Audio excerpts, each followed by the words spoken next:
דירוג 5 שירים ישראלים הכי נוראים שלא היו עוברים את הפמיניזם של 2024. במקום החמישי, קח לך אישה אתה תיקח אישה? מה זאת אומרת? היא אישה עצמאית, היא יכולה לבוא בזכות עצמה. אם כבר, אז היא תיקח אותך. ובנה לבית, צחקת אותי. במקום הרביעי, שורקים מן הסולם. מה, אתם רציניים? לא. שורקו לגברים. במקום השלישי, אפילו אם תגידי זה לא כדאי, אפילו אם תגידי לא אין לי פנאי, אפילו אם תגידי לך לך תגיד לי, אתה לא מקשיב? היא אמרה לך שהיא לא רוצה. תלך, תעזוב אותה, חלס. לא הבנת, גבר. אוף אוף, סע.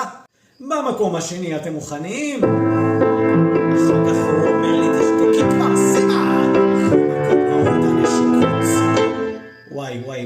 וואי, אתה, אדוני, ישר למשטרה.